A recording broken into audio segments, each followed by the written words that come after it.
गणाचरितं कप्तजम्बुकलसारभूषितं उमासुतं शोकविनाशकारणं नमा विघ्नेश्वरपादपङ्कजं गणानाथं गणपतिं हवामहे कविं कविनपशुरवस्तवं जयशराजं ब्रह्मणां ब्राह्मणप्रदां शृण्वन्नोतिभिस्सादनं महागणाधिपते नमः वागब्धाय समृद्धवागब्धप्रतिपत्तये जगदपितरवन्दे पार्वती परमेश्वरौ गुरुवे सर्वलोकानां विषये गौरवनां निधे सर्वविद्यानां दक्षिणामूर्ते नमः ओं श्री शंभुलिंगेश्वर स्वामिने नमः। పరమేశ్వర స్వరూపమైనటువంటి సభకి నమస్కారం చేస్తూ నిన్నటి రోజు త్రిమూర్తుల గురించి వారికి కూడా ధ్యానం అవసరమా అనే అంశం గురించి మాట్లాడాము.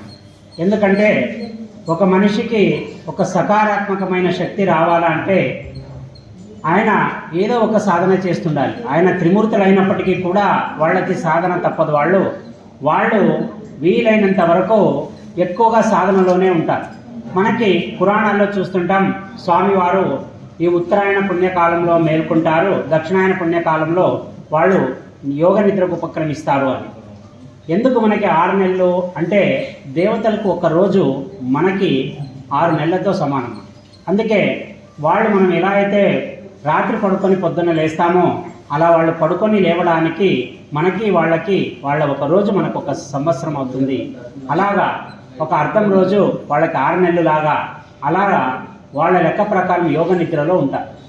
ఇది కాకుండా వాళ్ళు మేల్కొన్నప్పుడు వాళ్లకు ఒకవేళ భౌతికమైన ప్రపంచంలో అంటే వాళ్ళ వ్యవహారంలో ఉన్నా కూడా వాళ్ళు ఖచ్చితంగా మానసికంగా ఒక సాధన చేస్తూ ఉంటారు.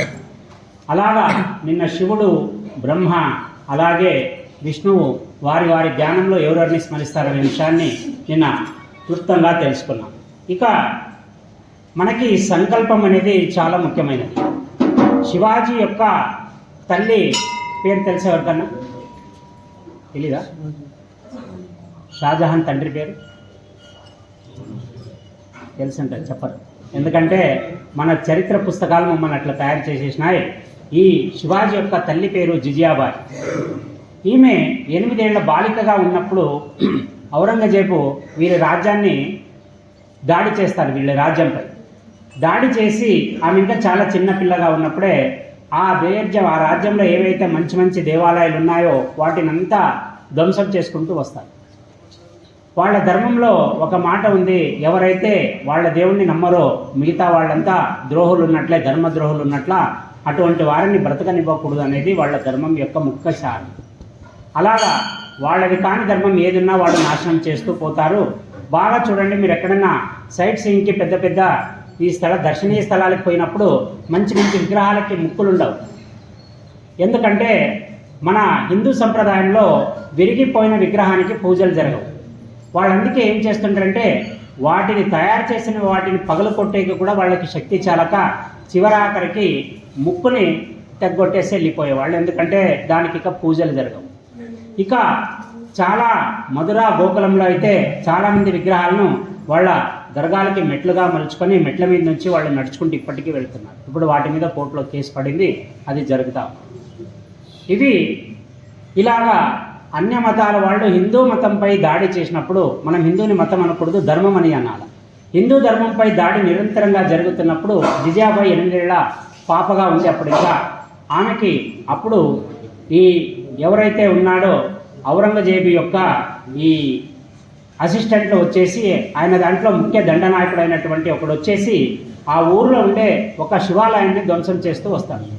ఆ ధ్వంసం చేసే క్రమంలో ఆయన లోపలికి వచ్చి గర్భాలయంలో వెళ్ళేటప్పుడు ఒక 8 ఏళ్ల పాప నంది దగ్గర కూర్చొని శివుణ్ణి నమస్కారం చేస్తుంటుంది. ఆ పాప ఆయన కాళ్ళని గట్టిగా పట్టేసుకుంటుంది, లోపలికి పోవద్దు.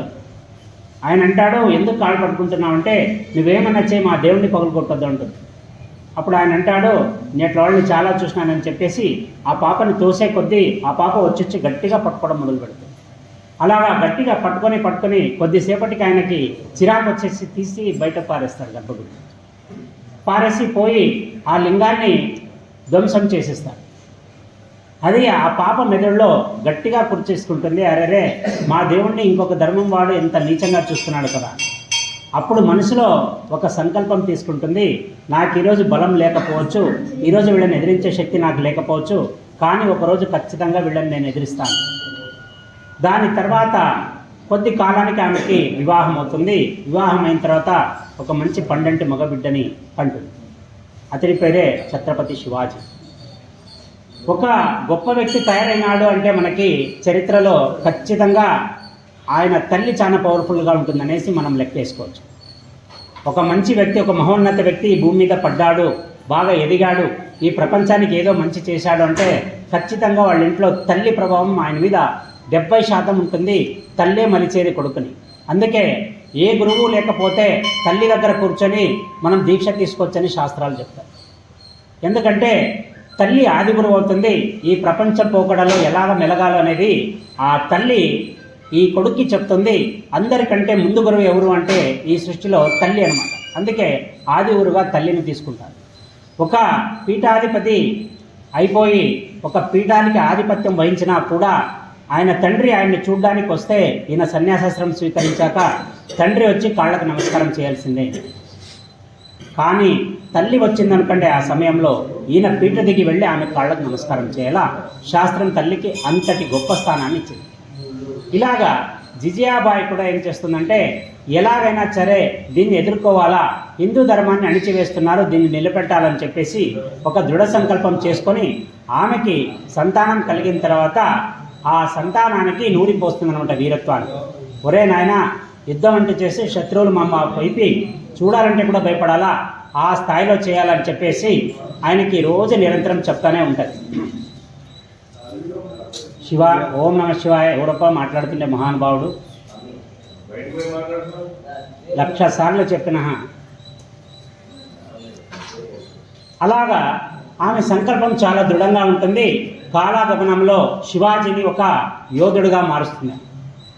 అలాగా యోధుడుగా మార్చిన తర్వాత ఆయన ఏ స్థాయిలో ప్రిపేర్ చేస్తుందంటే ఆయన ఎక్కడెక్కడ నవాబుల సైన్యం ఎక్కడైతే ఉందో, ఎవరైతే ఈ చక్రవర్తి పాలనలో ఉన్నారో, సామ్రాజ్యాన్ని పాలించే ఈ ముస్లిం పాలకులు ఎవరైతే ఉన్నారో వాళ్ళ కంటి మీద కునుకు లేకుండా చేసినాడు. ఆనాటికి మరాఠా సామ్రాజ్యాన్ని ఒక అఖండ భారతంగా మలిచే ఒక మహాప్రస్థానాన్ని ఛత్రపతి శివాజీ భుజానికి ఎత్తుకున్నాడు. ఆయన భుజానికి ఎత్తుకోవడమే కాదు, సమర్థవంతంగా 170% పూర్తి చేసేసినాడు ఆయన. అప్పటికి భారతదేశంలో ఎక్కడ లేని వీరులు మరాఠా సామ్రాజ్యంలో ఉండేవాళ్ళు కేవలం శివాజీ యొక్క ప్రభావం వల్ల. మనకి అటువంటి శివాజీ కథ శ్రీశైలానికి లింక్ కావడం కూడా ఒక మంచి పరిణామమే. ఆయన ఒకనాటికి అంతా ఓడిపోయి ఇక నేను ముందు నిలబడలేను అన్నప్పుడు అక్కడ అమ్మ భ్రమరాంబాదేవి ఆయనకి చంద్రహాస అనే ఒక ఖడ్గాన్ని ఇస్తుంది. ఆ ఖడ్గాన్ని తీసుకున్న తర్వాత నుంచి ఆయన ఓటమి చూడడం. అటువంటి మహాపురుషుణ్ణి కన్నా జిజియాబాయి ఎక్కడి నుంచి వచ్చింది? ఆమె దృఢ సంకల్పంలో నుంచి ఒక మహావీరుడు పుట్టాడు. అలాగా తల్లి అనేది బిడ్డని ఎలా పెంచాలి అంటే ఇప్పుడులాగా స్మార్ట్ ఫోన్ చూసుకుంటూ మాత్రం పెంచకూడదు. కనీసం సాయంత్రం పూట 1 గంట సేపు పిల్లోల్ని కూర్చోబెట్టుకొని రామాయణ, మహాభారత, పురాణ ఇతిహాసాల్లో ఉండే ఒక్కొక్క క్యారెక్టర్ గురించి చెప్పుకుంటూ పోయినా కూడా వాడు 16 సంవత్సరాలకు ఒక పర్ఫెక్ట్ మనిషిగా తయారైపోతాడు. అంతటి క్యారెక్టర్లు మన పురాణ ఇతిహాసాల్లో ఉన్నాయి. కానీ చెప్పే ఓపిక ఏ తల్లికి ఉంది? ఒక శివాజీగా తయారు కాలేదు, జిజియాబాయి తయారు చేస్తే శివాజీ అయినాడు. అలాగే మనం కూడా తల్లి ఎవరైతే కనింటుందో ఆమె కొడుకుని ఒక వీరుడుగా మార్చాలా, ఒక క్షత్రియుడిగా తీర్చిదిద్దాలి. ఎటువంటి సమస్య వచ్చినా నిబ్బరంగా నిలబడగలిగే శక్తి ఒక్క తల్లి మాత్రమే ఇస్తుంది. దాని తర్వాత గురువులు కానీ, పదార్థ జ్ఞానం ఇచ్చే గురువు కానీ, పరమార్థ జ్ఞానాన్ని ఇచ్చే ఆధ్యాత్మిక గురువు కానీ తర్వాత స్థానంలో వస్తారు. ఇది మనం జిజియాబాయి బాల్యం నుంచి ఒక చిన్న సంఘటన ఒక మహావీరుని ఎలా తయారు చేసిందని చెప్పడానికి మనం ఈ ఉదాహరణని తీసుకుంటాం. మనం చాలామంది ఆట విడుపుకి ఎప్పుడైనా స్ట్రెస్ ఎక్కువైపోతే మనం ఎక్కడికి పోతాం? మీలో చాలామంది ఏదైనా ఎక్కువ టెన్షన్ ఉంది, కొన్ని రోజులు ఆటికైనా పోయిద్దామంటే ఫస్ట్ వచ్చే పేరు ఏది? ఓపెన్గా చెప్పండి. ఎక్కడికి? మందు షాపు. ఓకే, అది కూడా మంచిది. ఇంకా ఊర్లు ఈ ఊర్లో కాదు, ఏడైనా బయట అవుట్ స్టేషన్ పోవాలంటే తిరుపతి. ఆచార్యం చాలా మంచి ఆచార్యం ఉన్నాడు, కొంచెం చెడ్డోళ్ళు కావాలి దీనికి. గోవాకు పోతాను. ఎందుకంటే మనకి గోవా అంటే ఆ పేరులోనే సగం కష్టాన్ని తీసేసే తత్వం ఉంది. దాన్ని ఆ పేరు అంటేనే మురిసిపోతారు చాలామంది గోవాకు పోయింది.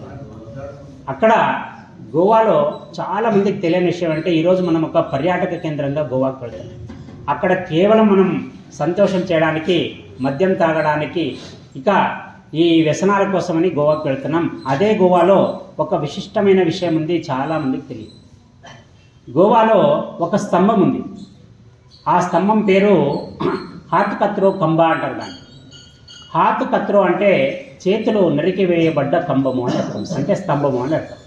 అక్కడ ఒక బ్రిటిష్ పాలకుడు క్రిస్టియానిటీని స్ప్రెడ్ చేయడానికి వచ్చినప్పుడు అక్కడ హిందువులు పరమ శివభక్తులు గోవాలో ఉండేవాళ్ళు. ఎందుకంటే మనకి కర్ణాటక బార్డర్కి గోవా వస్తుంది కాబట్టి ఆ గడినాడ ప్రదేశం అంతా మా విశిష్టంగా శైవ భక్తులు ఉండేవాళ్ళు. ఇప్పటికీ తుళునాడు అని ఉంది, దాన్ని పరశురాముడు ఏర్పరిచిన భూమి అది. ఆ తుళునాడులో ఇప్పటికీ శివుని ఎక్కడైతే అక్కడ లింగాలు కోకొల్లలుగా ఉన్నాయి. అటువంటి శైవులు గోవాలో చాలామంది ఉండేవాళ్ళు. ఈయన వచ్చినప్పుడు ఏం చేస్తాడంటే వాళ్ళనందరినీ మతం మార్పియాలని చూస్తాడు. అక్కడ చాలామంది ఒప్పుకోరు. ఆయన లాస్ట్కి ఒక శాసనం చేస్తాడు, మీరు క్రిస్టియన్స్గా ఉండాలా అంటే ఈ గోవాలో ఉండేటట్లుంటే క్రిస్టియన్లుగా చలామణి కావాలి. ఒకవేళ క్రిస్టియన్లుగా ఉండడానికి మీకు ఇష్టం లేదు అంటే మీ 2 చేతులు నరికించుకోవాలని. అప్పుడు 1 కాదు 2 కాదు 80,000 మంది తమ చేతుల్ని వదిలేసినారు హిందుత్వం కోసం. ఎందుకంటే అన్యమతం అన్యధర్మం మేము ఎప్పటికీ పాటించలేము, చేతులు ఉన్నా లేకపోయినా కూడా మేము హిందువులుగానే ఉంటాం, హిందువులుగానే చేస్తామని చెప్పేసి దాదాపు 80,000 మంది అక్కడ 2 చేతులు నరికివేయబడ్డ స్థలం. దానికి ఒక స్మారక స్తూపం కూడా ఉంది. చాలామంది దాన్ని తిరిగి కూడా చూడరు. ఇప్పుడు ఇంతకుముందు ఒక మెయిన్ రోడ్లో అడ్డంగా ఉండేది, కొంచెం గవర్నమెంట్లు మారిన తర్వాత ఇప్పుడు దానికి ఒక చాటు చేసినారు. ఇప్పుడు మనం ఇటువంటి స్మారకాలు మనం చూడం, ఎందుకంటే అది మన చరిత్ర, అది మన తాతలు తండ్రులు చేసిన చరిత్ర, అది ఒరిజినల్ చరిత్ర. మన రక్తంలో ఏముందంటే వీరత్వం ఉంది. ఒక సైంటిస్ట్ చేసిన ఒక సర్వేలో అత్యంత వీరులు ఎక్కడున్నారు అనే దానికి ఆయన అన్ని లెక్కాచారాలు చేసి ఎక్కువగా బ్రేవ్గా ఉండేవాళ్ళు ఇండియాలో ఉన్నారని డిసైడ్ చేసినారు. కాకపోతే దే ఆర్ ఎమోషనల్ ఫూల్స్. వాళ్ళకి ఎమోషన్ పండిపోతేనే వీరత్వం బయటకు వస్తుంది, లేకపోతే రాదు. మనలో ఆ ఎమోషన్ రావాలంటే మనలో చాలా విజ్ఞానం పెరగాల, మనలో జ్ఞానం రావాలా, మనం ఏ స్థాయిలో ఉన్నాం సమాజం అనేది మనం తెలుసుకోవాలి. అలాగా వీరులకు కొదవలేని దేశం భారతదేశం. ఇప్పుడు కాదు, చక్రవ్యూహంలో అభిమన్యుడు ఎంటర్ అయ్యేటప్పుడు ఆయనకి తెలుసు, నాకు వెళ్ళేదారి తెలుసు, వచ్చేదారి తెలియదని. అయినా కథనోత్సవంతో తల్లిదండ్రులు అంటే తండ్రుల రుణం తీర్చుకోవడానికి ఆ కురుక్షేత్రంలో మణిమాణిక్యమై వెలగడానికి శత్రు సమూహంలో దూకేస్తాడు. అక్కడ సామాన్యులు కాదు ఎదురుగా ఉండేది, అంత అతిరథ మహారథుల మధ్య అభిమన్యుడు చిక్కుకొని చివరాఖరికి అనైతికంగా చంపబడ్డాడు. ఆయన వీరత్వం ముందు 16 ఏళ్ల బాలుడుగా ఉన్న అభిమన్యుడు అంతటి సాహసాన్ని ప్రదర్శించాడు. దానికి కూడా కారణం ఆయన తల్లిదండ్రులు ఇచ్చిన ప్రేరణ. ఇలాగా వీరులు కానీ జ్ఞానులు కానీ చాలామంది ఈ దేశంలో ఉన్నారు. ఒక మహానుభావుడు రామాయణం గురించి, స్వామి రామాయణం చాలా పెద్ద గ్రంథం, అది దాని గురించి మొత్తం వినే ఓపిక లేదు, 3 ముక్కల్లో చెప్పగలరా అని ఒక సాధువుని అడుగుతాడు. సాధువు ఆలోచన చేసి చెప్తాడనమాట, 4, 3, 2 అని చెప్తాడు. అందరికీ అర్థం కాదు. 3 ముక్కల్లో అడిగినావు కాబట్టి 3 ముక్కల్లోనే చెప్పినాను, 4, 3, 2 అని చెప్తాడు. అప్పుడు అడుగుతారు, 2 అంటే ఏమి, 3 అంటే ఏమి, 4 అంటే ఏమి? 2 అంటే వాలి సుగ్రీవులు, వీళ్ళిద్దరిలో వాలి చనిపోయినాడు, సుగ్రీవుడు మిగిలిపోయినాడు. 3 అంటే రావణ విభీషణ కుంభకర్ణ, ముగ్గురిలో ఒక ఆయన మిగిలినాడు, 2 వెళ్ళిపోయినాడు. 4 అంటే రామ లక్ష్మణ భరత శత్రుఘ్న, వీళ్ళు నలుగురు ఉండిపోయినారు. దీంట్లో మెయిన్ ఎందుకు 2లో ఒకరు, 3లో ఒకరు, 4లో మిగలడానికి కారణం ఏమంటే వీళ్ళ దగ్గర ధర్మం ఉంది కాబట్టి వీళ్ళు 4 మిగిలినారు. అక్కడ రావణ కుంభకర్ణ విభీషణ దగ్గర ధర్మం ఉంది కాబట్టి ఆయన మిగిలిపోయి వీళ్ళిద్దరు వెళ్ళిపోయినారు. ఇక్కడ వాలి సుగ్రీవుల్లో సుగ్రీవుడికి న్యాయం ఉంది కాబట్టి వాలి దుర్మార్గాన్ని కొడిగెట్టాడు కాబట్టి వాలి వెళ్ళిపోయినాడు. ఇక చివరాఖరికి 4 అన్నదమ్ములు ఒకరిని మించిన త్యాగం ఒకరు చేసి వాళ్ళు చరిత్రలో నిలిచిపోయి ధర్మానికి చిహ్నంగా నిలబడినందుకు ఈ 4 ఉండిపోయినారు.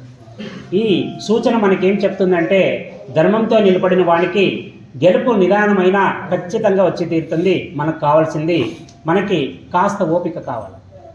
ఇలాగా చాలామంది ఎగిరినా కూడా అది కొంతసేపు ఉంటుంది, తర్వాత నిలబడేది ధర్మం మాత్రమే. ఆ ధర్మాన్ని వెంట మనం ఉండాలా అని ఈ ఉదాహరణ చెప్తుంది మనకి. ఇక ఇంతకు మునిపే చెప్పినట్టున్నాను, అహం ఎలా చెడుపుతుంది అనే దానికి ఒక చిన్న ఉదాహరణ చెప్తాను. కథ. ఒక శిల్పి ఉంటాడు. ఆ శిల్పికి ఎంతటి పేరు ఉంటుందంటే చుట్టుపక్కల 5 రాజ్యాల నుంచే ఆయన దగ్గర నుంచి ఈ చేయించుకోవడానికి, విగ్రహాలు చేయించుకోవడానికి వస్తుంటారు చాలామంది. అలా చేయించుకునే క్రమంలో ఒకసారి ఏమవుతుందంటే ఆయన గొప్ప గొప్ప రాజ్యాలకు, రాజులకు చేసే స్థాయికి వెళ్ళిపోతాడు. సామాన్య ప్రజల దగ్గర నుంచి కేవలం రాజులకు మాత్రం చేసే స్థాయికి వెళ్ళిపోతాడని. ఆయన రాజశిల్పిగా ఉండడానికి అడిగినా కూడా ఆయన ఒప్పుకోడు. ఎందుకంటే నేను రాజ్యశిల్పి అయితే ఈ రాజ్యానికి ఒకటే చేయాలా, అందరికీ చేయాలి కాబట్టి నేను ఆ పదవిని తీసుకోలేను అని. అలాగా 5 రాజ్యాల యొక్క శిలని చెక్తూ ఆయన చాలా బ్రహ్మాండమైన పేరుతో ముందుకు దూసుకెళ్తుంటాడు. ఇలా వచ్చిన వాళ్ళంతా అబ్బాబ్బా ఏమయ్యా దీంట్లో అసలు విగ్రహం ఏదో మనిషి ఏదో అర్థం కాకుండా చెక్కేసినావు అని ఆయనకు ఒక్కొక్కరు పొగడతల వర్షం కురిపించేసరికి ఆయనకి వస్తూ అహం అనే బీజం దేహంలోకి నాటుకుంటుంది. అప్పటి వరకు భగవంతుడిచ్చిన కళని నేను ప్రదర్శిస్తున్నాను అనుకునే స్థాయి నుంచి నేను నా సొంతంగా ఈ కళని సాధించాను అనే స్థాయికి వచ్చేస్తాడు ఆయన. ఎప్పుడైతే అహం వచ్చేస్తుందో మనిషికి బీటలు వాడడం మొదలు పెడుతుంది. అలాగా ఒక్కొక్కరు పొగిడే కొద్దీ ఆయనలో ఆ అహం స్థాయి పెరిగి చివరికి నేను అనేలాగా మారిపోతుంది. ఒకసారి ఏం చేస్తాడంటే ఆయన మిత్రుడితో కలిసి ఒక జ్యోతిష్కుడిని కలవడానికి వెళ్తాడు. ఆ జ్యోతిష్కుడి దగ్గరికి పోయిన తర్వాత ఆ జ్యోతిష్కుడు ఆ మిత్రుడు అడిగిన ప్రశ్నలకు అంతా చెప్తాడు. ఆయన్ని అడుగుతావా ఏమన్నా అని అడుగుతాడు. అప్పుడు శిల్పి అంటాడు, అవసరం లేదు నాకు, నేను బాగానే ఉన్నాను. అప్పుడు జ్యోతిష్కుడు ఆయన ముఖం చూసి నువ్వు శిల్పి కదా అని అడుగుతాడు. పక్కనుండే మిత్రుడికి ఆయనకి ఒకేసారి ఆశ్చర్యం అవుతుంది. ఎందుకంటే ఆయన్ని చూడడం ఇదే మొదటి ఈ జ్యోతిష్కుడికి. ఆయన అంటాడు మిత్రుడికి, నువ్వేమైనా చెప్పావా స్వామికి అని. లేదు నేను చెప్పాలా. నేను శిల్పి అని ఎలా తెలుసుకున్నావు అంటే కొన్ని ముఖ కవళికల్ని బట్టి జ్యోతిష శాస్త్రం ప్రకారం చెప్పొచ్చు ఏం పని చేస్తాడు. అప్పుడు ఆయనకి ఉత్సుకత కలుగుతుంది. ఆహా, నా ముఖం చూసే నాకు చెప్పేసినాడంటే ఈయన ఖచ్చితంగా ఏదో మ్యాటర్ దీనిలో మనం చేయి చూపించుకుందామంటే. అప్పుడు ఆయన కూర్చొని చేయి చూపిస్తాడు. ఆయన హస్త సాముద్రికం అంతా చూసి ఆయన చెప్తాడు, బాబు నువ్వు ఇది ఇష్టపడ్డా కష్టపడ్డా ఒక నిజాన్ని అయితే చెప్తా, జ్యోతిష్యుడుగా నేను తప్పైతే చెప్పకూడదు కాబట్టి వాస్తవాన్ని వాస్తవంగా చెప్పేస్తున్నాను. నీకు కరెక్టు ఈ డేట్ నుంచి 3 నెలల 2 రోజుల కాలంలో ఖచ్చితంగా మరణం సంభవిస్తుంది. ఈయన ఇదేదరా నేనేదో మంచి జరుగుతుందంటే నేను పిడుగు లాంటి వారికి వేసి నేనే పోతానని చెప్తున్నాను. ఇవన్నీ సంపాదించి పెట్టినాను, ఎవడు అనుభవించాలి ఇప్పుడు. స్వామి ఇంకొకసారి చూసుకో అంటాడు. బాబు నేను ఏది 2వ సారి చూడను అంటాడు. అయితే ఒకసారి డిసైడ్ అంటే నువ్వు పోయేది ఖచ్చితం. మళ్ళీ ఎట్లా స్వామి దీన్ని, పోనీ టైం అన్నా కరెక్ట్ చెప్తావు, ఆ టైంలో జాగ్రత్త పడతాను అంటాడు. దానికే మహాభాగ్యం చెప్తా, సెకండ్స్తో సహా చెప్తానని చెప్పేసి గడియలు విగడియలు లెక్కేసి కరెక్ట్గా లెక్క చేసి ఒక చీటీ రాసి ఆయన ఇది బాగా నేను ఎత్తి కింద పెట్టుకొని పండుకో, ఈ టైంకి నువ్వు వెళ్ళేది గ్యారెంటీ. నువ్వు పొరపాటులో నువ్వు మిగిలితే నేను జ్యోతిష్యం చెప్పేది వదిలిపెట్టేస్తాను. ఈడమ్మ నా స్వామి మీద ఇతను బెట్టింగ్ వేస్తాడు కదప్ప అనుకుంటాడు ఆయన. సరే అని చెప్పేసి ఏదైతే అది అవుతుంది. ఒకవేళ నేను కింద బతికి బట్ట కడితే జ్యోతిష్యుడి కథ చూద్దామనుకొని ఆ చీటీ తీసుకొని పోతాడు. అక్కడ ఇంటికి పోతాడు. పాపం నిలబడితే లేదు, కూర్చుంటే లేదు. మనిషి చచ్చిపోతాడంటే ఎట్లా ఉంటుంది చెప్పు. పక్కన వచ్చి ఫ్రెండ్ సినిమాకి పోదామంటే నాగద్దు పో, భార్య వచ్చి నాకు లెక్కస్ అంటే సంపిడిస్తాను, ఇప్పుడు మాట్లాడద్దు పో, పిల్లలు ఖర్చుకి తంతాను బయటికి పోండి. ఇలాగా మనిషి పాపం 2 నెలలు పిచ్చోళ్ళలాగా అయిపోతాడు. చావస్తుందంటే ఎవడు మాత్రం ఊరుకుంటాడు. ఆఖరికి ఆయనకి ఒక వారం 10 రోజులు ఇలాగే డిప్రెషన్లోకి వెళ్ళిపోతాడు. అప్పుడు ఆలోచిస్తారు, నన్ను ఇంతమంది పొగిడినారు, ఇంత పెద్ద నేను శిల్పిని కదా, నేను ఎందుకు ఇలా డిప్రెషన్లోకి వెళ్ళాలా, ఏదో ఒక సూచన ఉంటుంది, ఏదో ఒక దారి ఉంటుంది, ఎత్తుక్కుందాం మనం. అప్పుడు ఆలోచన చేస్తాడు. Come on think, you can do it అని ఆలోచన చేసి ఆయనకు ఒక మెరుపు లాంటి ఆలోచన వస్తుంది. నా దగ్గర ఉండేది కళ, నేను కళతో ఎవరినైనా మోసం చేయగలను. అంటే మనిషిలాగా ఇంకొక మనిషిని తయారు చేసే కళ ఆయనకు తెలుసు. అంటే ఒక చెక్క బొమ్మను తీసుకున్నా, ఒకటి ఏది తీసుకున్నా మనిషిలాగా మరిచి, మనిషిలాగే రంగిచ్చి, అసలు మనిషి ఏదో ఆ వస్తువు ఏదో అర్థం కాకుండా చేయగల శక్తి నాకుంది కదా అని చెప్పేసి ఆయన ఏం చేస్తాడంటే ఆ ఏదైతే ముహూర్తం పెట్టుకున్నాడో ఆ ముహూర్తం లోపల ఆయన లాంటి ఒక 7 విగ్రహాలని తయారు చేస్తాడు. చూడండి, ఆయన లెక్క కూడా కరెక్ట్. ఎందుకంటే 7 విగ్రహాలు, ఎందుకంటే మనిషిని పోలిన వాళ్ళు 7 మంది ఉంటారు ఈ ప్రపంచంలో. 6 తయారు చేసి ఒకటి ఆయన ఉంటాడు 7. ఇలాగా 6 వాటిని ఖచ్చితంగా తనలాగే చేసి ఆయన కరెక్ట్ ఆ మరణానికి ఆసన్నమయ్యే సమయానికి ముందు ఒక పెద్ద పెద్ద పరుపులంతా పరిచేసి ఒక్కొక్క పరుపు మీద ఒక్కొక్క వ్యక్తిని వేసేసి ఒక బెడ్షీట్ని ముఖం వరకు కప్పేస్తాడు. అలాగా 6 అయిపోయి మధ్యలో ఒక దగ్గర ఈయన పడుకొని అవతల మూడు వేసుకుంటాడు, ఎందుకైనా సేఫ్టీ అని పడుకుంటాడు. యమధర్మరాజు టైం సెన్స్ చాలా పర్ఫెక్ట్ అవుతుంది, 1 సెకండ్ అటు ఇటు కాదు. ఆయన మామూలుగా ఆయన వచ్చేస్తాడు. ఆయన వచ్చి చూస్తాడు, మామూలుగా వేసేకపోతాడు. అరే ఏమి ఇవి అన్నీ సేమ్ ఉండే కదా క్యాండిడేట్లు, ఎవరు వేయాలా? అప్పుడు చూస్తాడు, అరే ఏమరా అందరు వీళ్ళు అన్నారు. పాశం ఒక్కసారి ఉపయోగించిన తర్వాత అది తప్పైపోతే ఆ ప్రాణిని వదిలేసేయాలి, అది ఆయన ధర్మం. కొడితే షూర్ షాట్ కొట్టాలి, లేదంటే వాపస్ ఇంటికి వెళ్ళిపోవాలి. ఒకవేళ షూర్ షాట్ పడలేదనుకో యమధర్మరాజు కూడా పొరపాటు పడినాడు అనేది ఆయనకు పేరు వచ్చేస్తుంది. ఇప్పుడు ఆయన తల గోక్కుంటాడు, ఇదేం వీడేమి ఇట్లా పెట్టినాడు కదా వీడు అనుకుంటాడు. చూస్తాడు, దగ్గర పోయి చూస్తాడు, అన్నీ సేమ్ ఉంటాడు. సరే ఒక పని చేద్దాము, పాశం వదిలిన తర్వాత వాపస్ తీసుకోవడానికి రాదు కాబట్టి ఇప్పుడు తెలివితోనే ఉపయోగించాలి. వాడు ఏం చేసినాడు, అక్కడ తెలివిని ఉపయోగించినాడు.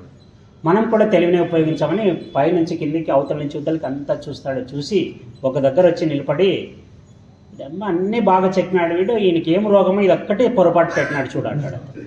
వాడు లటక్కలు లేస్తాడే, ఆడుందా తప్పు నీకే, రా తమ్ముడు నీకోసమే వెయిట్ చేస్తాడు, గొంతులోకి వేసి మట్సనంగా తీసుకొని. ఇక్కడ ఈ కథ ఏం చెప్తుందంటే వాడి అహం వాడిని చెడిపింది. వాడు ఇంకొక 3 సెకండ్లో 4 సెకండ్లో ఉంటే ఆ గడియ దాటిన తర్వాత ఎముడు కూడా ప్రాణం తీయలేడు. ఇంకొక జన్మకి కావాల్సిన ఆయుష్ కంటిన్యూ అయిపోతుంది ఆయనకి. అటువంటి బంపర్ ఆఫర్ని కేవలం అహం ద్వారా అంతా బాగా చేసినాడు, కానీ ఏదో కొంచెం అనే లోపల ఏమైనా ఇంత బాగా కష్టపడితే నువ్వేమన్నా అట్లే తీసుకొని పోయాడు సార్. పాపం 6 మిగిలిపోయా, ఆయన వెళ్ళిపోయా. అలాగా ఎప్పుడే కానీ మనకు కొన్ని విద్యలు తెలిసినా కూడా కొన్ని చోట్ల ప్రదర్శన చేయకూడదు, లేదా కొన్ని చోట్ల సౌమ్యంగా ఉండాలని చెప్పడానికి ఈ అహం యొక్క కథ మనకు చెప్తుంది. ఇక మనకి సమాజంలో మనం నింద చేస్తుంటాం ఇంకొక మనిషిని. కోపం వచ్చినప్పుడు మామూలుగానే తిడతాం, రాగద్వేషాలకు అతిథులు ఎవరు లేరు ఇక్కడ. కోపం వచ్చినప్పుడు తిడతాం, ప్రేమ వచ్చినప్పుడు పట్టుకుంటాం, అది రెండో మాట. ఇది ఏమవుతుందంటే నింద చేసేటప్పుడు ఎవరిని నింద చేయకూడదని కూడా శాస్త్రం చెప్పింది. నువ్వు ఎవరినన్నా తిట్టుకో, వీళ్ళ నలుగురిని మాత్రం ముట్టుకునేకపోవద్దు. నువ్వు ఎవరు వీళ్ళు? మాతృ నింద, తల్లిని తిట్టకూడదు. మాతృ నింద చేస్తే ఏమొస్తుందంటే మహావ్యాధి వస్తుంది, అంటే కోలుకోలేనటువంటి ఒక వ్యాధి వస్తుంది.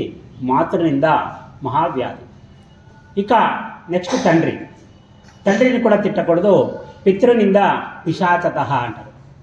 అంటే తండ్రిని కనుక తిడితే మనం మరుజన్మలో పిశాచాలుగా పుడతాము అని చెప్పేసి, అంటే మానవ జన్మ ఉండదు, అప్పుడు పిశాచ జన్మ. ఇక మూడోదిగా దైవ నింద దరిద్రాస్యతే. దైవాన్ని నిందిస్తే మనిషి దరిద్రాన్ని అనుభవిస్తాడు. నువ్వు బాగా చూడు, దరిద్రంలో ఉండేవాళ్ళు ఎక్కువగా దరిద్రంలో ఉండడానికి కారణం ఏమంటే దైవ దూషణ ఉంటుంది వాళ్ళ దగ్గర. యా దేవుడు ఉన్నాడు మా పాటికి, ఎన్ని కష్టాలు. బలంగా మాట్లాడుతున్నాడు ఎవరా తమ్ముడు. దైవ నింద దరిద్రాస్యత అంటే దైవాన్ని నింద చేస్తే దరిద్రాన్ని మనం కొని తెచ్చుకున్నట్టు.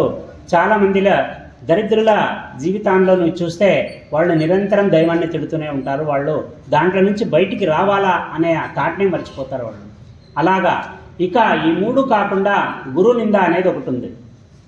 ఇది ఈ 3 కంటే తీక్షణంగా ఉంటుంది. గురు నింద కులక్షయ అంటారు. గురు నిందని కనుక చేస్తే ఆయన కులం నాశనం అయిపోతుంది, అంటే ఇంకొక తరం ముందుకు పోకుండా వెళ్ళిపోతుంది. అలాగా ఈ నలుగురిని నింద చేయకుండా ఉండాలని గరుడ పురాణంలో శ్రీ మహావిష్ణువు గరుడుడికి చెప్తాడనమాట. ఇక ఇంకొక మాట గురువు గురించి ఉంది.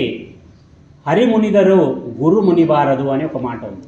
ఒకవేళ శ్రీహరి కోపం అయినా నీ నుంచి బాధేం లేదు, ఆయన స్తోత్ర ప్రియుడు లేదా అలంకార ప్రియుడు, ఏదో ఒక అలంకారం తెచ్చేసి ఆయన్ని సెట్ చేసేసి స్వామి తప్పు చేసినాను, నేను కూడా నీ సృష్టిలో భాగమే కదా అని తల ఉంచితే శ్రీహరి కూడా చల్లగైపోతాడు. కానీ హరిమునిదరు గురు మునివారదు, ఇది దాస సాహిత్యంలో వస్తుంది. గురువు అనేవాడు కోప్పడకూడదు. ఎందుకంటే గురువు అనేవాడు కోప్పడితే ఏమవుతుందంటే ఒక నకారాత్మక శక్తి క్రియేట్ అవుతుంది. ఒక మనిషిని ఆ గురువు ఎంతైతే క్షోభ అనుభవిస్తాడో అంతకంటే ఎక్కువ క్షోభ వాడు అనుభవించాల్సి వస్తుందని ఈ దాస సాహిత్యంలో చెప్తుంది. గురువు అనేవాడు వాడు పాఠం నేర్పే గురువు కావచ్చు, ఆధ్యాత్మిక గురువు కావచ్చు, పరమార్థ గురువు కావచ్చు, ఎవరైనా గురువే. తిట్టాలనుకున్నా మనసులో అనుకునేదే తప్ప బయటికి చెప్పకుండా తిట్టకుండా ఉండాలని చెప్పేసి ఈ మాటలు చెప్తాయి. ఇక మనకి గౌరవనీయులైనటువంటి భగవత్ స్వరూపులైనటువంటి రమణ మహర్షి గారు అమృత వాక్కులు కొన్ని రాశారు ఆయన జీవితంలో. అందులో ఆయన వచ్చేది ఏమంటే ఆయన చెప్పేది, నువ్వు కావాలనుకున్నప్పుడు ఏది ఈ జీవితంలో నీకు దొరకదు. ఎందుకంటే నువ్వు ఆర్డర్ ఇచ్చి తెచ్చుకోవడానికి ఇది నీ కంట్రోల్లో ఉండే ప్రపంచం కాదు, ఇది ఆ భగవంతుడి కంట్రోల్లో ఉండే ప్రపంచం. ఇక్కడ నువ్వు అప్లికేషన్ మాత్రమే పెట్టుకోగలవు. దాన్ని ఇంగ్లీష్ వాడు చాలా నీట్గా మ్యాన్ ప్రపోజెస్, గాడ్ డిస్పోజెస్ అంటాడు. మనిషి ఒక అప్లికేషన్ రిక్వెజేషన్ ఫామ్ అంటారు. ఏదైనా ఒక ఆఫీస్లో ఏదైనా వస్తువులు కావాలంటే ఒక సెక్షన్కి ఆ లెటర్ రాసి ఆయనకి ఇస్తే ఆయన దగ్గర ఉండేవి ఈయనకి ఇచ్చేస్తాడు. దాన్ని రిక్వెజేషన్ ఫామ్ అంటారు. అలా భగవంతుడికి మనం అప్లై చేసుకోవాలా. అప్లై చేసుకుంటే దానికి నీకు అర్హత ఉంటే ఆయన దాన్ని నీకు తిరిగిస్తాడు. ఒకవేళ అర్హత లేదనుకో నీకు ఇవ్వడు దాన్ని. ఇలాగా మనకి నువ్వు కావాలనుకున్నప్పుడు ఏదీ రాదు నీ దగ్గరికి. నీకు రావాల్సింది ఏదీ ఆగదు. దీన్ని నువ్వు ఎవడు ఆపాలన్నా 100 మంది అడ్డం పడినా నీకు చేరాల్సింది ఖచ్చితంగా చేరుతుంది. ఎందుకంటే కర్మని అనుసరించి ఇన్ని కార్యాలు జరుగుతున్నాయి, కానీ మనల్ని అనుసరించి ఏ కార్యం జరగట్లేదు. ఇది చిన్న లాజిక్. కర్మనే దాన్ని మొత్తం డిసైడ్ చేస్తుంది. ఇప్పుడు నేను ఇక్కడ కూర్చొని ఇలా చెప్పాలంటే కూడా నా కర్మలో భాగంగానే నేను ఇక్కడ చెప్తున్నాను. ఇది నీకు రావాల్సింది ఏది ఆగదు. ఇక రాకపోకలేని వచ్చినప్పుడు మనం ఏం చేస్తామంటే చాలా ఆనందంగా పడిపోతాం. బాబా చాలా హ్యాపీ. రాలేదనుకో తిట్టడం మొదలు పెడతాం. మా అంశమే దరిద్రం అంశం, మాకు అన్ని ఇట్లాంటివే జరిగాయి, ఒకటి మంచి జరగలేదు. అలాగా వచ్చినప్పుడు పొంగిపోకు, రాలేదని కుంగిపోకు. రాకపోకలన్నీ నీ కర్మలో భాగమే. ఏది శాశ్వతం కాదు నీ జన్మతో సహా అంటాడు. అంటే నీ పుట్టుక కూడా శాశ్వతం కాదు. ఎందుకంటే పుడతావు, కొద్ది కాలానికి నువ్వు చనిపోతావు. ఈ సూక్తి ఏం చెప్తుందంటే బాగా ఆలోచించగలిగితే నీలో మహాసంతృప్తిని నింపుతుంది. మనం ఏదైతే తాపత్రయపడతామో ఇది నాకు ఈ టైం లోపల కావాలని, అది రాలేదనుకో అది ఈరోజు నువ్వు చేసిన దానికి కాదు, నీ కర్మానుసారంగా ఆల్రెడీ డిసైడ్ అయిపోయింది, అది రాకూడదని అది రాదు. వచ్చింది అనుకోండి, అది నువ్వు శ్రమ వల్ల వచ్చింది కాదు, అది కూడా నీ కర్మానుసారమే. ఆ భగవంతుడు నీకు ఇవ్వాలనుకున్నాడు కాబట్టి ఇస్తాడు. బాగా చూడండి, ఇంటర్వ్యూలో ఒక్కొక్కసారి ఒక 10 మంది మంచి టాలెంటెడ్ పిల్లలు ఒక ఇంటర్వ్యూకి అటెండ్ అవుతారు. అందరికీ 98 మార్కులే ఉన్నాయనుకోండి. అందరికీ 98 మార్కులు వచ్చినాయి. వాళ్ళనే 10 మందిని లోపల ఇంటర్వ్యూకి తీసుకున్నారనుకోండి. అందులో ఇద్దరిని సెలెక్ట్ చేయాలనుకుంటే ఇద్దరినే సెలెక్ట్ చేస్తాను. మళ్ళీ మిగతా వాళ్ళకు కూడా 98 మార్కులు వచ్చినాయి కదా, వీళ్ళతో పాటు సమాన స్థాయి జ్ఞానం ఉన్న వాళ్ళే కదా, మళ్ళీ ఎందుకు ఇద్దరికి వచ్చింది 8 మందికి రాలేదు అంటే అక్కడ కర్మఫలం ఫలిచేస్తుంది. అందుకే ఇది రాలేదు అంటే మనం 100 మందిలో మనకు మాత్రమే ఈ అవకాశం దొరికింది అంటే, ఇప్పుడు నాదే ఉదాహరణగా తీసుకుంటే నేను ఇక్కడ కూర్చొని మీకు అందరికీ చెప్పగలుగుతున్నాను, ఎవరికీ లేనిది నాకు మాత్రమే దక్కింది అంటే ఇక్కడ నేను జ్ఞానవంతుడు అని కాదు. ఇక్కడ ఈ టైంకి ఈ సమయంలో నేను కరెక్ట్ పర్సన్ని, అంతే. ఇది నా టాలెంట్తో వచ్చింది కాదు. ఈ సమయంలో ఇక్కడున్న వ్యక్తుల్లో నేను అరుణ్ణి కాబట్టి నేను ఇక్కడ కూర్చున్నాను, లేకపోతే నా జాగాలో ఇంకొకరు కూర్చుంటారు. అలాగా ఒక వ్యక్తి right man right place at the right time ఈ సెలెక్టెడ్ బై గాడ్ అంటాడు. అంటే ఆ వ్యక్తిని ఆ సమయంలో అక్కడ ఉంచి వానికి ఆ ఉద్యోగం ఇప్పించేలాగా చేసిందే ఆ భగవంతుడే. ఎందుకంటే నీలా ఇంకా మిగతా 8 మంది టాలెంటెడ్ ఉన్నా కూడా వాళ్ళు నీలాగా ఉద్యోగం తీసుకోలేకపోయినారు, వాళ్ళు బయటికి వెళ్ళిపోయినారు, మీరు మాత్రమే ఉద్యోగం తీసుకున్నారంటే అక్కడ భగవంతుడు ఒక ఆట ఆడుతున్నాడు నీ గురించి, నీకు ఇవ్వాలని అనుకున్నాడు కాబట్టి అది వచ్చిందనేది మనం గుర్తుపెట్టుకోవాలి. మనం చాలామంది ఏం చేస్తామంటే కష్టం వచ్చినప్పుడు భగవంతుడి వైపు, సుఖం వచ్చినప్పుడు నాదే అని అనుకునే మీమాంసలో ఉండిపోతాం. మనం రెండూ భగవంతుడిలో భాగమే. కష్టం వచ్చినా కూడా భాగమే. కష్టాన్ని ఎందుకు ఇస్తావని అర్జునుడు కృష్ణుడిని అడుగుతాడు. ఏమయ్యా నువ్వు కూడా స్వార్థపరుడివే, నువ్వు ఒక మనిషిని బాగా సంతోషంలో పెట్టేస్తావు, వాడు ఏం చేసినా. ఒకటి చూడండి, ఒక పెద్ద కోటీశ్వరుడు ఉంటాడు, ఎక్కడో ఊరికే డబ్బులు పెట్టలేక ఒక 4 ఎకరాలు భూమి తీసుకుంటాడు, అక్కడ గ్రనేట్ పడిపోతుందని. ఒక బీదోడు కష్టపడి ఏదో ఒకటి చేసుకుంటుంటాడు, వాని ఉండే ఇల్లు కూలిపోతుందని. ఇటువంటి సందర్భాలు చూసినప్పుడు భగవంతుడు ఇంత కర్కోటకుడా అని అనిపిస్తుంది మనకి. ఇదే ప్రశ్నని అర్జునుడు కృష్ణుని అడుగుతాడు. బావా నువ్వు కూడా చాలా కిలాడివి, ఇచ్చేవాళ్ళకి అట్లే ఇచ్చేస్తావు, పోయేవానికి అట్లే పంపించేస్తావు, ఏం లెక్క ఇది నీదే. అప్పుడు అంటాడు అర్జునునికి కృష్ణుడు అంటాడు, నువ్వు నన్ను ఇంతే అర్థం చేసుకున్నావు, నేను అందరికీ ఇచ్చేటప్పుడు సమానంగానే ఇచ్చిన, అది వాడి ప్రారంధానుసారం. చూడండి, కర్మల్లో 3 రకాలు ఉంటుంది. ఒకటి సంచిత కర్మ అని ఒకటి ఉంటుంది, ఒకటి ప్రారంధ కర్మ అని ఒకటి ఉంటుంది, ఇంకొకటి సంచిత కర్మ. గతదాన్ని ఇప్పుడు అనుభవించేదాన్ని మనం ప్రారంధ కర్మ అంటే ఎప్పుడో పుణ్యం చేసినాము, దాని ఫలితం ఇప్పుడు వస్తూ ఉంది, దీన్ని మనం ప్రారంధ కర్మ అంటాం. ఇలాగా ఈ 3 కర్మలు చేసేటప్పుడు వెనకలది ఒక లెక్క తీసుకొని మనం ముందుకు చెప్తాం దాన్ని. అలాగా ఇప్పుడు నేను ఇచ్చేటప్పుడు వాడి కర్మానుసారానికి ఒకనికి 1000 రూపాయలు ఇచ్చినాను, ఒకనికి 1,00,000 రూపాయలు ఇచ్చినా, ఒకనికి 10 లక్షలు, ఒకనికి 10 కోట్లు ఇచ్చిన. వీళ్ళ ప్రాబ్లం ఎక్కడొస్తుందంటే జనాలది, వీడ స్థాయిని బట్టి వీనికి డబ్బులు ఇచ్చినప్పుడు వీడు పక్కని చూసి బాధపడడం మొదలు పెడతాడు. 1000 వచ్చినాడు 1,00,000 వచ్చినాడిని చూసి బాధపడతాడు, 1,00,000 వచ్చినాడు 1,00,000 వచ్చినాడిని చూసి బాధపడతాడు. నేను బేసిక్గా అందరినీ సమానంగానే చూసినాను, సంతోషం అందరికీ సమానంగానే పంచినాను, కానీ వీడు పక్క నుండి చూసి వీడు బాధలోకి వెళ్ళిపోతున్నాడు, దీంట్లో నా తప్పేం లేదు. అందుకే ఏదైనా ఒకటి విపత్కర పరిస్థితి వచ్చినప్పుడు లేదా మనకు అనుకూలంగా లేని ఒక పరిస్థితి క్రియేట్ అయినప్పుడు దానికి కూడా ఒక బలమైన కారణం ఉందనేది మనం ఆలోచించాలా, అర్థం చేసుకోవాలా. ఇక కర్మ పనితనం ఎంత ఖచ్చితంగా పనిచేస్తుందంటే చిన్న ఉదాహరణ ఎట్లా ఉంటుందంటే, ఒక మనిషి దారిలో పోతూ ఉంటాడు, ఒక మంచి విరగ కాసిన మామిడి పండు చెట్టు చూస్తాడు. గుత్తలుగా వేలాడుంటాయి, అబ్బాబ్బాబ్బా మంచి వాసన వస్తుంటాయి, అవి ఒక పండు తినేద్దామని ఏం చేస్తాడు, అటు ఇటు చూస్తాడు, ఎవరు ఉండరు అక్కడ. మెల్లగా ఒక పిట్టగోడ ఎక్కి ఒక మామిడి పండుని లాగుతాడు.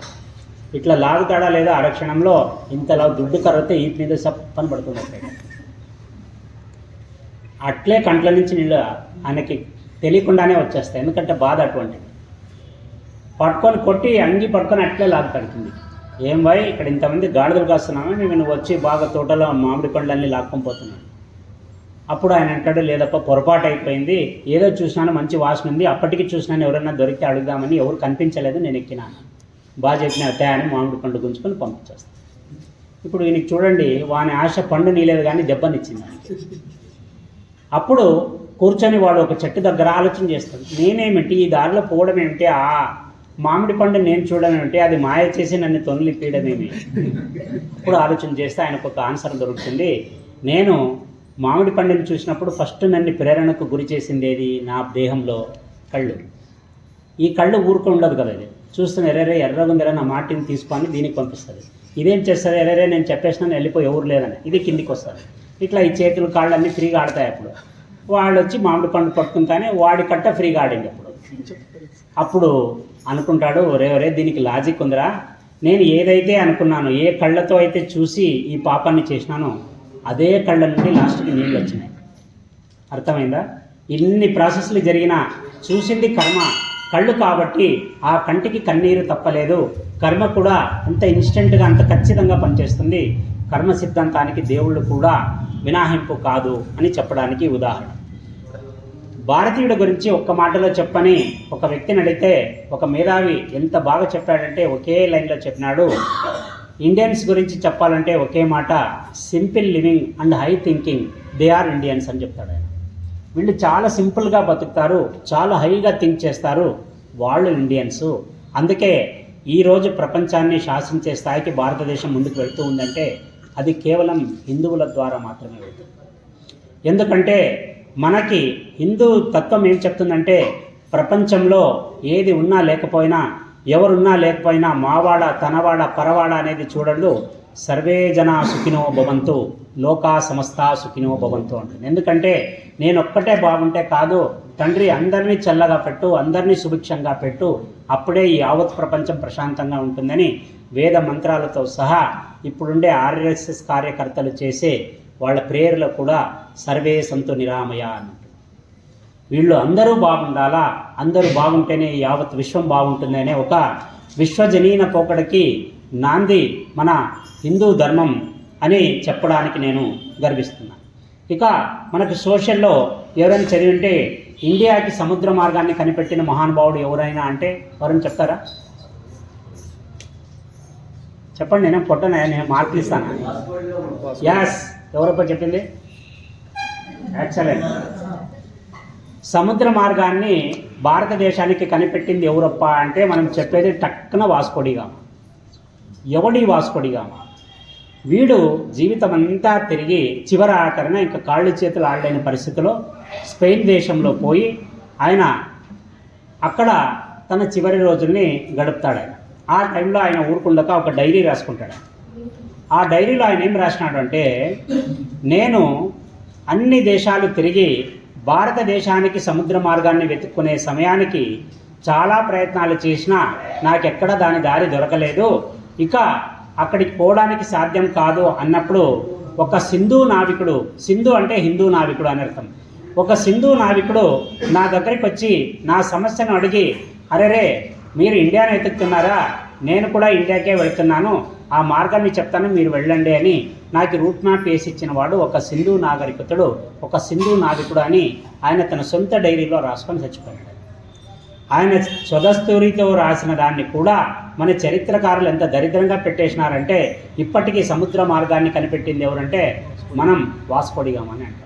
కాదు, వాస్కోడిగామ కంటే ముందు వాస్కోడిగామ ఇంకొక మాట కూడా రాసుకున్నాడు, నేను భారతదేశంలో ఎంటర్ అయినప్పుడు ఇది సముద్ర మార్గం, దీని గుండా నేనే మొట్టమొదటిసారిగా వచ్చినాననే ఫీలింగ్తో వచ్చినాను, ఇక్కడికి వచ్చే లోపల నా బోటు ఏదైతే ఉందో అంటే స్టీమర్ లాంటిది పెద్ద నావలు ఏమైతే ఉన్నాయో దానికి 3 నావలు 3 నిలబడి ఉన్నాయి పోర్టులో అని రాశారు. నా దానికంటే 3 పెద్ద ఉండేవి అక్కడ పోర్టులో నిలబడి ఉన్నాయి, నేను ఇదే ఫస్ట్ కనిపెట్టినాను భారతదేశాన్ని అని నేను జబ్బలు చర్చుకున్నాను, ఒరే ఇక్కడ నన్ను మింగేవాళ్ళు ఉన్నారు అని రాసినాడు ఆయన. అలాగా భారతదేశం యొక్క చరిత్రని బుట్టదాఖలు చేసే ప్రయత్నంలో మనకి చాలామంది హిందువుల్ని నీచంగా బానిసలుగా మార్చే ప్రయత్నం నిరంతరం చేశారు. దైవవశాన ఇప్పుడు కొంచెం దాంట్లో నుంచి బయటకు వచ్చే విషయాలు జరుగుతూ ఉన్నాయి. ఇప్పుడు మన అదృష్టానికి మహాకుంభమేళ కూడా ఒక మహా ఉదాహరణగా నిలబడుతుంది. రోజు కొన్ని కోట్ల మంది అక్కడ దర్శన చేసుకుంటున్నారు, ఒక్క రోగం లేదు, ఒక రుజ్వం లేదు, ఏ కంప్లైంట్ లేదు, ఏ క్రైమ్ లేదు. ఎలా జరుగుతుంది? అంత పెద్ద సమూహం 10 కోట్ల మంది అంటే దాదాపు చిన్న రాష్ట్రాలు అయితే 4 రాష్ట్రాల జనాలు ఒక్క చోట చేరితే అక్కడ ఎటువంటి అవాంఛనీయ సంగతులు జరగకుండా ప్రశాంతంగా జరిగిపోతుందంటే అక్కడ అఘోరీల నాగాసాధవుల ఆశీర్వాదం కంటే ఇంకేం ఆడుతుంది అక్కడ. ఇదే హిందూ సనాతన ధర్మం. వాళ్ళు అక్కడికి వచ్చి రక్షణ కల్పిస్తారు. ఇప్పటి వరకు ఈ కుంభమేళ కాదు, ఏ కుంభమేళాలోనూ ఎటువంటి అవాంఛనీయ ఘటనలు జరగలేదు, జరగబోవు. ఇది సత్యం. ఎందుకంటే ఎక్కడైతే ఒక సకారాత్మక శక్తి బలంగా ఉంటుందో అక్కడ ఎవ్వరూ ఏమీ చేయలేరు, ప్రయత్నాలు చేసినా కూడా ఫలితాన్ని ఇవ్వవు అక్కడ అని చెప్పడానికి, ఒక హిందువుగా మనం పుట్టడానికి మనం ఎంతో అదృష్టం చేసుకొని ఉంటాం. ఒక భక్తుడికి ఒక విపత్కరమైన పరిస్థితి వస్తుంది. ఈయన లక్ష్మీదేవిని శనీశ్వరుణ్ణి ఇద్దరిని ఒకేసారి ఉపాసన చేస్తాడు. బాగా చూడండి, ఆయనంత వెరైటీ భక్తుడు ఆయన, ప్రకాష్ రాజ్ టైప్ ఉండాలి. లక్ష్మీదేవి సంపదకి దేవత, శనీశ్వరుడు తొక్కిపట్టి నారతిస్తాడు ఆయన. ఇప్పుడు వీళ్ళిద్దరిని ఉపాసన చేస్తున్నారు. అక్కడ వాళ్ళిద్దరూ మాట్లాడుకుంటారు, ఒరే వీడు చాలా వెరైటీ ఉన్నట్లున్నాడు, వీడిని పరీక్ష చేద్దాం, వీడి తెలివితేటలు ఏర్పడుతున్నాయో. అందరిలాగా వీళ్ళలేదు కదా. అప్పుడు మాట్లాడుకొని లక్ష్మీదేవి శనీశ్వరుడు ఇద్దరు ఒకేసారి ప్రత్యక్షమవుతారంట. ఈయనకు అర్థం కాదు, ఇద్దరు ఒకేసారి వచ్చినప్పుడు ఎవరికి ఫస్ట్ నమస్కారం పెట్టాలా, వీళ్ళకి పెడితే వాళ్ళకి పెడితే వీళ్ళకి కోపం వస్తుందని 2 అడుగులు వెనక్కి లేసి ఊరికే సెంటర్లో పెడతారు. తెలివైన వాడు వీడు భక్తుడు. అప్పుడు వాళ్ళు అడుగుతారు, ఒరే నాయన నువ్వు ఇద్దరిని పిలిచినావు, ఇద్దరు మాట్లాడుతూ వచ్చేదారిలో ఒకే వెహికల్లో వచ్చేసినాం మేము, నీకేం కావాలో చెప్పు, నీవు ఎవరు బాగున్నావో చెప్తే మా ఇద్దరిలో వాళ్ళు నీకు వరం ఇస్తాం, మిగతా వాళ్ళు వెళ్ళిపోతాం. నువ్వు ఫస్ట్ చెప్పాల్సింది మాలో ఎవరు బాగున్నారో చెప్పు. అప్పుడు ఆయనకి ఏం చేయాలో అర్థం కాదు. లక్ష్మి అంటే సంపద ఏమి ఇచ్చేస్తుంది, శనీశ్వరుడు కోపం అయితే సంపద వెళ్ళిపోతుంది. ఒకళ్ళ శనీశ్వరుడికి పోయినామనుకో, ఆయన ఏం చేస్తాడు, ఆయన ఉంటే దశా నిర్దేశంలో ఆయన ఉంటే దశ అంతర్దశల్లో ఉంటే సాయం చేస్తాడు, లేదంటే లేదు. కానీ లక్ష్మీదేవి కోపం అయిపోతుంది, ఇంకేం రూపాయి పుట్టదు, ధాన్యం పుట్టదు. ఇదేమరా దేవుడు ఇట్లా పెట్టే పరీక్ష నాకి, ఒక్కొక్కసారి ఒకే దేవుడిని చేయాలా, మా స్వామి చెప్పినట్లు ఒకసారి ఒకే మాల వేయాలా అనుకుంటాడు అప్పుడు ఆయన. ఎందుకంటే మన వాళ్ళు 2-3 మాలలు ఒకేసారి వేసేవాళ్ళు ఉన్నారు. ఒక సంకల్పం చేసుకోవాలా, అప్పుడు ఆయనకు అర్థం కాదు ఏం చేయాలా. ఒక 2 minutes అంటారు, తీసుకో, టేక్ యూర్ ఓన్ టైం అంటారు. తర్వాత కొద్దిసారి అయిన తర్వాత డిసైడ్ అయిపోతాడు, ఇంకా దీనికంటే మంచి ఆన్సర్ దొరకదు, దీన్ని చేసేద్దామని చెప్పేసి అక్కడికి పోయి ఇద్దరు నా కోసం ఒక 4 అడుగులు వెనక్కి పోయి ముందుకు రండి అంటాడు. వాళ్ళు పాపం భక్తుడు ఏదో ముచ్చట పడుతున్నాడని వాళ్ళిద్దరూ అలాగా వెళ్ళి అలాగొచ్చి నిలబడతారు. ఇప్పుడు చెప్పు. ఇద్దరు బాగున్నారు అంటే ఈ తెలివితేటలు మా దగ్గర వద్దు, ఒకరినే చెప్పు. సరే ఇప్పుడు చెప్తాను బాగునండి. అమ్మ లక్ష్మీదేవి, నువ్వు వచ్చేటప్పుడు చాలా సూపర్ ఉన్నావమ్మా, ఆయన పోయేటప్పుడు చాలా బాగున్నాడు. ఇది ఒక మనిషి యొక్క సమయస్ఫూర్తి, వాడి యొక్క విపత్కర పరిస్థితుల నుంచి వాడిని బయటికేసే ఒక ప్రక్రియ. ఎవడైతే సమస్య పుడుతుందో పుట్టిన వెంటనే చచ్చిపోయినట్టు ఫీల్ అయిపోతాడు, ఒకడు అందులో నుంచే ఒక పరిష్కారాన్ని తీస్తాడు. ఇది సమయస్ఫూర్తికి మరొక తార్కాణం ఈ ఉదాహరణ. అందుకే ఏ టైంలో ఎలా వ్యవహరించాలా అనేది కూడా మనం కష్టపడి తెలుసుకోవాల్సిన అవసరం లేదు. శాస్త్రాల్లో ఆల్రెడీ మనకు అన్ని విషయాలు చెప్పేసినారు. మనం చేయాల్సింది శాస్త్రాధ్యయనం చేయాలి. ఇక టైం ఎంత అయిపోయిందా? 5 నిమిషాలు. ఒక జోక్ చెప్తాను లేక నువ్వేం మరి ఎంత ముగ్గురు డాక్టర్లు, జూనియర్ డాక్టర్లు. వాళ్ళకి ఏం చేస్తారంటే వాళ్ళ లాస్ట్ ఫైనల్ ఇయర్లో ఉన్నప్పుడు వాళ్ళకి ప్రాజెక్ట్ వర్క్ కింద ఏమన్నా పల్లెటూరులో రిమోట్ ఏరియాల్లో పోతారు. అంటే అక్కడ హాస్పిటల్స్ ఉండవు. అటువంటి చోట ఈ డాక్టర్లని అక్కడ ట్రైనింగ్ చేస్తారు. అక్కడ వాళ్ళు విలేజర్స్ని, తాండా వాళ్ళని చూసి అక్కడ కేస్ షీట్లు తయారు చేసి వాళ్ళు ఎలా క్యూర్ చేసినాం అనేది రాసుకొని ఒక అసైన్మెంట్ లాగా తీసుకొని వచ్చి ఇక్కడ కాలేజీలో సబ్మిట్ చేయాల్సి ఉంటుంది. అలా చేసినప్పుడు ఈ ముగ్గురు జూనియర్ డాక్టర్లు పని ఎంత అయిపోతుంది, డ్యూటీ అవర్స్ అయిపోతుంది. ఒక అరుగు మీద కూర్చొని పిచ్చాపాటి మాట్లాడుకుంటూ ఉన్నప్పుడు ఒక ఆయన కుంటుకుంటూ వాళ్ళకి దూరం నుంచి వస్తూ ఉంటాడు. వీళ్ళు డాక్టర్లు కదా, మామూలు ఏ పనికి సంబంధించిన వాడైతే దాని గురించి మాట్లాడతాడు. ముగ్గురు డాక్టర్లు ఆయన కుంటుకుంటూ రావడం చూసి దీంట్లో ఒక ఆయన అంటాడు, ఆయనకి నాకు తెలిసి పోలియో అటాక్ అయింటుంది చూడు, చాలా స్వింగ్ అవుతున్నాడు మనిషి అంటాడు. పోలియో అటాక్ ఆయన ఎందుకంటే ఆయన ఇంత భాగం కనిపిస్తాను, ఆయన కాళ్ళ భాగం కనపడ్డంలే. పొదల్లో ఉన్న చెట్ల చాటు నుంచి వస్తున్నాడు ఆయన. ఒక ఆయన చూస్తాడు, ఆయనకి చిన్నగా ఉన్నప్పుడు పోలియో అటాక్ అయింది, చాలా స్వింగ్ ఉంది బాడీలో, అందుకే ఆయన ఊపుతూ నడుస్తున్నాడు అంటాడు. రెండో డాక్టర్ అంటాడు, పిచ్చోడా అది పోలియోది కాదు, పోలియో అయితే ఇంకా బెండ్ కావాలా, ఆయన అంత బెండ్ కావట్లేదు, ఆయన అక్కడ సెరెబ్రల్ ఇన్ఫెక్షన్ ఉంటుంది. ఇక్కడ ఈ నరాలు ఏదైతే తలలో నరాలు, నడకకు సంబంధించిన నరాలు ఏమైతే ఉన్నాయో అది ఎక్కడన్నా మడత పడి ఉంటుంది, అందుకే ఒక కాలు నరం సరిగ్గా పని చేయట్లేదు అంటాడు. ఇక మూడో ఆయన అంటాడు, ఇవి రెండు కాదు, మనిషికి డిస్క్ ప్రాబ్లం ఉంటుంది, ఈ డిస్క్లో అలైన్మెంట్ సరిగా లేకపోయినా కూడా మనిషి కుంటుకుంటూ నడుస్తాడు. వీళ్ళలో చాలా తీవ్రంగా అయిపోతుంది. ఆయన ఇంకొక 2 నిమిషాలు అయిన తర్వాత ఈ పక్కకు వచ్చేస్తాడు. అప్పుడు తెలుస్తుంది ఆయన ఏమనేది. ఒక గొర్రెలు కాసే పిల్లోడు వీళ్ళు ముగ్గురు కొట్లాడేది చూసుకుంటుంటాడు. ఏం వీళ్ళు చదివిన ఇట్లా కొట్లాడుతున్నారు కదా. అక్కడ ఒక పక్కన గొర్రెలు మేస్తుంటాయి. ఆయన నిలబడతారు, సార్ ఎందుకు కొట్లాడుతున్నారు మీరు? ఒరే నీవు ఈ ఊరోడే కదరా, చెప్పు అక్కడ ఉండే మనిషికి తెలుసా అంటే తెలుసు నాకే అంటాడు. ఏమైతే నేను ఎందుకు కుంటున్నాడు రా, ఏమైందంటే సార్ మీరేమనుకోద్దండి, ఆయనకి ఏం లేదు, ఆయన చెప్పు తెగిపోయింది అందుకే కుంటుకుంటున్నాడు.